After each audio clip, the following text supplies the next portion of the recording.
طبع الاتهام إلى ما يعرف برابطة حماية الثورة وكل من يناصرها من حركة النهضة، وذلك لإفساد الاجتماع الذي عقد أمس بجزيرة جربة، حيث عمدت مجموعات مقربة من الحزب الحاكم ورابطات حماية الثورة إلى اقتحام النزل والاعتداء على الحاضرين. كما اتهمت حركة نداء تونس الأمن بالتواطؤ مع المحتجين، وحملت وزارة الداخلية مسؤولية ما حصل لأنها لم تتخذ الإجراءات الأمنية الضرورية لحماية هذا الاجتماع. واعتبرت الحركة أن منع هذا الاجتماع هو انتهاك لمبدأ حرية التعبير ودليل على عدم قدرة الدولة على فرض الأمن.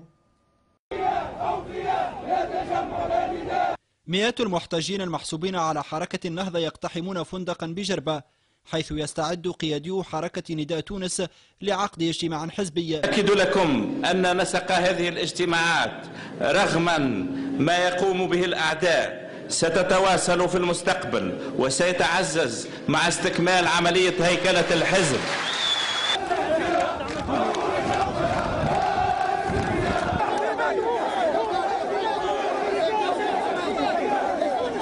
المحتجون رفعوا شعارات معادية لرئيس حزب حركة نداء تونس، ثم اقتحموا الطوق الأمني راشقين نوافذ النزل بالحجارة، أما الشرطة فقد التزمت الصمت.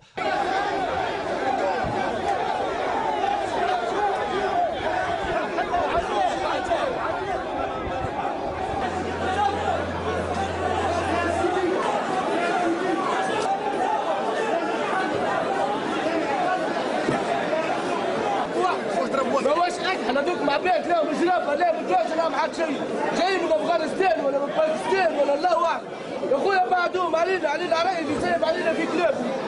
وفي افتتاح الاجتماع الملغى تحدث نجيب الشابي عضو المكتب السياسي للحزب الجمهوري عن إمكانية تحالف حزبه مع حركة نداء تونس.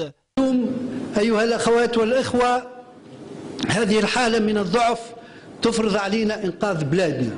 أحداث عنف تلاحق حزبا جاء ليحقق التوازن السياسي في البلاد، فوجد نفسه في صراع مع روابط ولجان لا تعترف بحرية النشاط السياسي. وما يبعث على الحيرة فعلا هو أن الحزب الحاكم في البلاد يعلل العنف بالعنف عند رؤيته لهذه المشاهد، وهو ما يعطي صورة قاتمة ورديئة لتونس التي ما زال حلم الديمقراطية يراود شعبها.